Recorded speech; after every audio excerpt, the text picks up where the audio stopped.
इस समय cricket fans की निगाहें भारत बनाम इंग्लैंड टेस्ट सीरीज पर टिकी हुई हैं।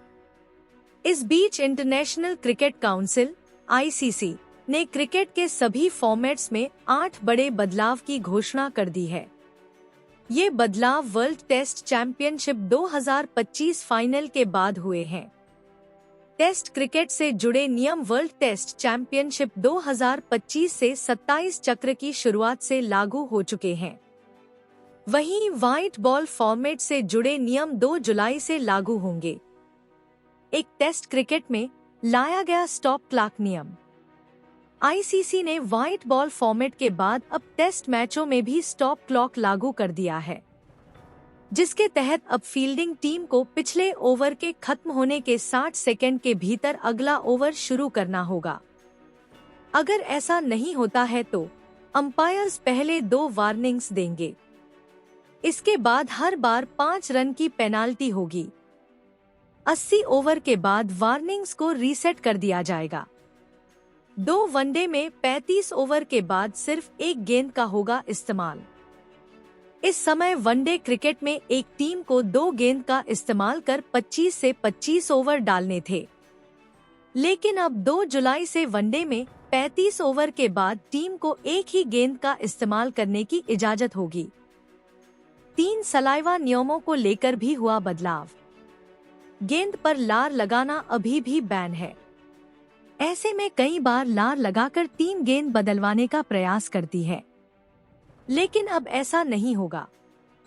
अब अंपायर पूरी तरह से फैसला लेंगे कि गेंद को बदलना चाहिए या नहीं। बता दें कि जानबूझकर नियमों का उल्लंघन करने पर अभी भी 5 रनों की पेनाल्टी मिलती है। 4 नो बॉल पर भी होगी कैच की जांच। पहले जब नो बॉल दी जाती थी तो कैच सही है या नहीं, इसकी जांच नहीं होती थी, लेकिन अब नो बॉल के बाद भी कैच को चेक किया जाएगा। अगर कैच सही रहा तो बैटिंग करने वाली टीम को सिर्फ 1 रन मिलेगा।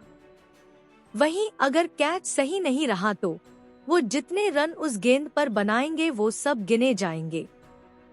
5 शॉर्ट रन लेने पर लगेगा जुर्माना। अगर कोई बल्लेबाज अगर जानबूझकर शॉर्ट रन लेता है तो बैटिंग टीम पर 5 रन की पेनाल्टी लगेगी। साथ ही कौन सा बल्लेबाज स्ट्राइक लेगा, ये फील्डिंग टीम और अंपायर्स लेंगे। 6-2 तरीके से आउट के लिए बल्लेबाज के खिलाफ अपील पर भी नियम। इस नियम के तहत अगर बल्लेबाज के खिलाफ एलबीडब्ल्यू और रन आउट के लिए अपील है तो टीवी अंपायर पहले एलबीडब्ल्यू की जांच करेगा, क्योंकि ये पहला हुआ है, और अगर बल्लेबाज आउट है तो गेंद वहीं डेड हो जाएगी। 7 कैच को लेकर बड़ा बदलाव। नए नियम के तहत अब कोई भी फील्डर बाउंड्री के बाहर हवा में उछलते हुए गेंद को सिर्फ एक बार टच कर सकता है। अगर कोई फील्डर हवा में रहते गेंद को बाउंड्री के अंदर धकेलता है तो वह बाउंड्री के भीतर आकर कैच लेता है, तभी उसे लीगल माना जाएगा। 8 डीआरएस के नियमों में बदलाव। आईसीसी ने डीआरएस नियम में भी बदलाव किए हैं। अगर बल्लेबाज को कैच आउट दिया गया और रिव्यू में साफ हुआ कि गेंद पैड से लगी है तो अब थर्ड अंपायर एलबीडब्ल्यू की भी जांच करेगा। इस दौरान अगर बॉल ट्रिकिंग में अंपायर्स कॉल आता है तो बल्लेबाज को आउट दे दिया जाएगा।